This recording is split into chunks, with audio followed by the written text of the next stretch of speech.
Application of utilitarianism to business ethics.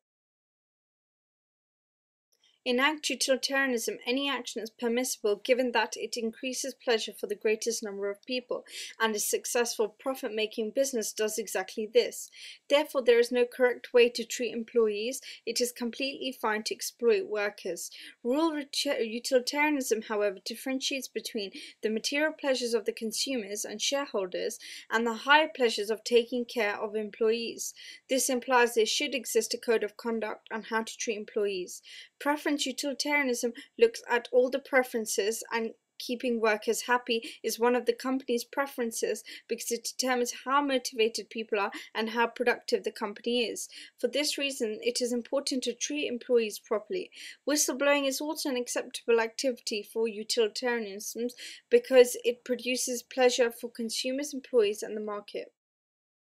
Business and consumers. According to Bentham, all of the pleasures of consumers should be met, as they are the biggest stakeholder, and so business should do everything they want. For example, lower prices, provide customer services, etc. Mill would say, obviously consumer happiness is important, but this should not override the pleasures of employees who work for that business. Preference utilitarianism suggests that a midpoint should be found between this conflict of consumer material preferences and employees' welfare preferences. The Ford Pinto case is where Ford realized their batch of cars was faulty, but still decided to sell them on the grounds that compensation was a lot cheaper. However, this raises questions about utilitarianism. In principle, this should work and agree with utilitarianism because consumers are happy that they got to buy the car and they got compensation, and shareholders are happy that minimal costs were made.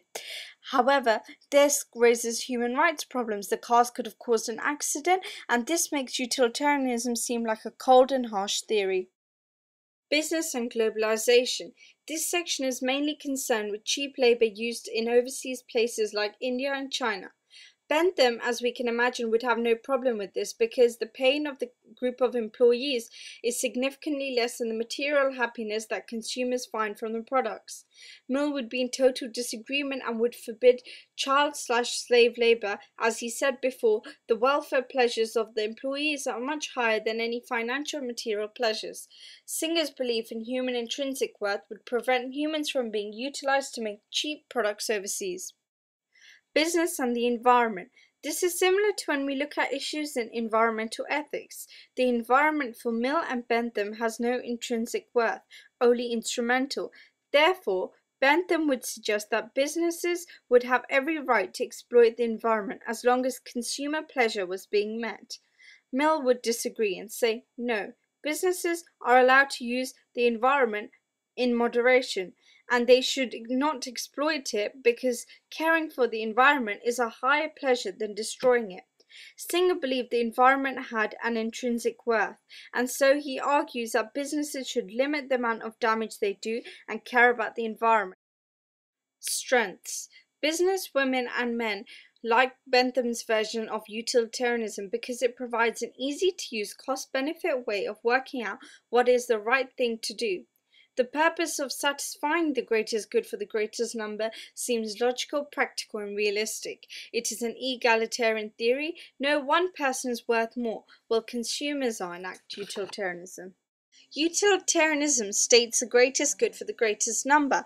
However, the greatest good for the greatest number seems to be focused around consumers, which means there's an unequal distribution of good and the employees are unfairly left out.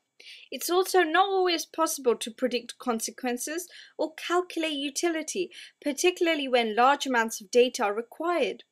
There is no common ground definition of what good is. It has some dangerous implications, for example, the subjugation of workers, and there are mixed views which makes utilitarianism not fit in stakeholder theory or shareholder theory and makes the theory quite confusing. Thank you for watching. I hope this has helped. Please visit my blog.